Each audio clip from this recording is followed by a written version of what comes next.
जय श्री राम दोस्तों, आप देख रहे हैं YouTube चैनल ज्ञान स्टार प्लस। तो दोस्तों, आप सभी का हार्दिक स्वागत और अभिनंदन। दोस्तों, आज हमने आपके लिए कमेंट चुना है श्रीमान जितेंद्र नायक जी का। और श्रीमान जितेंद्र नायक जी लिखते हैं कि धर्म धस्यो पाताल में, पाप चढ़ो आकाश, बेटा रथ धरती धस्यो पिता वचन आकाश। दोस्तों, बहुत सुंदर कमेंट है इनका, अपने आप में अद्वितीय है। मैं इसका जब तक उत्तर खोजता हूँ या कोशिश कर रहा हूँ मैं खोजने की, तब तक जो भाई हमारे चैनल पर नए हैं उन भाइयों से मेरा निवेदन है कि वे भाई हमारे चैनल को लाइक, शेयर और सब्सक्राइब जरूर करें, साथ ही बेल आइकन को भी प्रेस करें, जिससे कि आने वाले वीडियो का नोटिफिकेशन आपको मिलता रहे। देखिए दोस्तों, शाब्दिक अर्थ निकालें तो कुछ और ही निकलता है, लेकिन ये पहेली इंगित करती है, सीधे ही इशारा करती है महाभारत की तरफ कि एक ऐसा समय आया महाभारत में कि लोगों की बुद्धि भ्रष्ट हो गई। उसका परिणाम ये हुआ कि जो धर्म को मानने वाले थे उनको बेचारियों को वन वन भटकना पड़ा, छुपना पड़ा, और तो भी उनको पाप के द्वारा कुचला जा रहा था। और धर्म का तो कुछ रहा ही नहीं था, नाम खत्म हो चुका था। यहाँ तक कि जब द्रौपदी का श्रीहरण हुआ उस समय भी बहुत से महारथी और पंच नायक और बहुत से न्यायकारी पुरुष बैठे हुए थे, लेकिन वो भी न्याय नहीं कर पाए। इससे धर्म तो उस समय पाताल में पहुंच चुका था। पाप चढ़ो आकाश। दोस्तों, पाप तो आसमान में बोल ही रहा था दुर्योधन का, कि इतने अंधे हो चुके थे लोग कि पाप ही पाप कर रहे थे। द्रौपदी के चीर का हरण करना चाहा, अर्थात द्रौपदी को नग्न करना चाहा। किसी ने ये तक नहीं कहा कि तुम ऐसा क्यों कर रहे हो, क्योंकि पाप की विजय हो रही थी उस समय। भगवान दोस्तों बढ़ा करके ही मारता है, और दोस्तों ऐसा ही हुआ। तो इस प्रकार से उस समय पाप तो आसमान में था, और साथ देने के लिए सूर्यपुत्र कर्ण दुर्योधन के साथ था, क्योंकि कर्ण ये जानता था कि मैं पांचों पांडवों पर अकेला भारी हूं, लेकिन कर्ण को ये नहीं पता था कि मैं उन्हीं का भ्राता हूं। इस प्रकार से कर्ण निर्भीक और योद्धा था। निर्भीक योद्धा होने के साथ साथ ऐसा वीर था कि महाभारत में अगर कोई महारथी था तो वह भीष्म के अतिरिक्त कर्ण ही था। कर्ण जैसा महारथी पूरे महाभारत में नहीं था। लेकिन उस पाप का परिणाम क्या हुआ कि जब अंतिम चरण में युद्ध पहुंच चुका था, उस समय उस युद्ध में कर्ण के लिए एक श्राप लगा था कि उसका रथ, उसके पहिए को जमीन पकड़ गई, धरती में धंस गया था उसका रथ।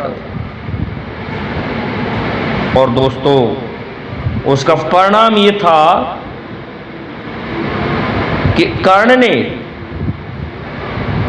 एक गाय को कीचड़ में गचका दिया था, ऊपर से डंडे दे रहा था। तब उस गाय ने श्राप दिया था कि कर्ण, जिस दिन तेरा अंतिम समय आएगा उस दिन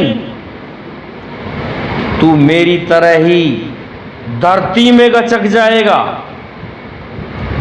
और तू तेरा पहिया जब निकालेगा तो तेरा अंतिम समय आ जाएगा। और ऐसा ही हुआ था उस युद्ध में कि कर्ण का पहिया धरती में समा गया।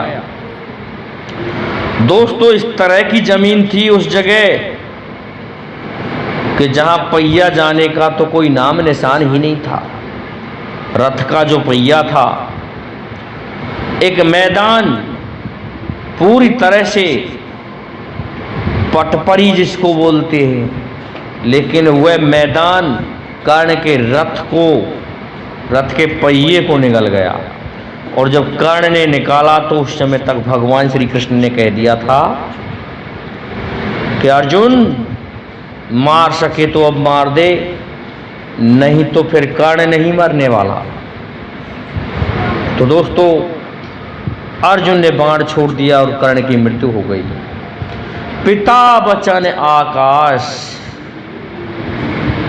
ये कर्ण के पिता सूर्य देव ने ही ये शब्द कहे थे आसमान से कि धर्म धस्यो पाताल में, पाप चढ़ो आकाश, बेटा रथ धरती धस्यो,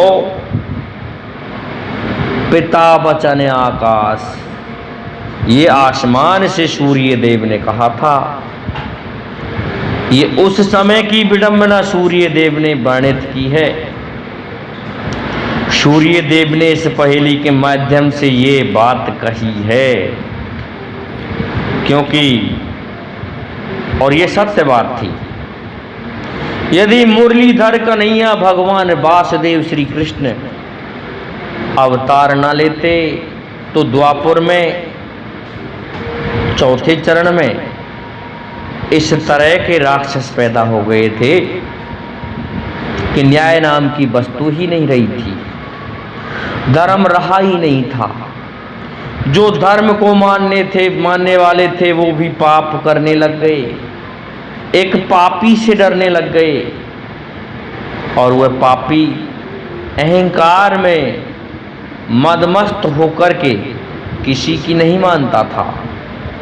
और यहाँ तक है कि उसने भगवान श्री कृष्ण को भी कई बार परेशान किया था। खूब रिश्तेदारी थी, फिर भी दुर्योधन ने जरासंध का भी साथ दिया था। उस समय छोटी आयु का था, लेकिन इसने 11 वर्ष के ने ही जरासंध का साथ दिया था। हस्तिनापुर की सेना को लेकर के भगवान श्री कृष्ण पर आक्रमण करने आया था ये, लेकिन उस समय यमुना ने साथ दिया, जैसा कि आजकल वृंदावन में कर रखा है माता यमुना ने कि चारों तरफ जल ही जल। आधी सेना बह गई, इधर उधर रह गई। इस प्रकार से दुर्योधन वापस हस्तिनापुर के लिए लौट गया था। तो दोस्तों श्रीमान जितेंद्र नायक जी की पहेली ये इस जगह पर लगती है।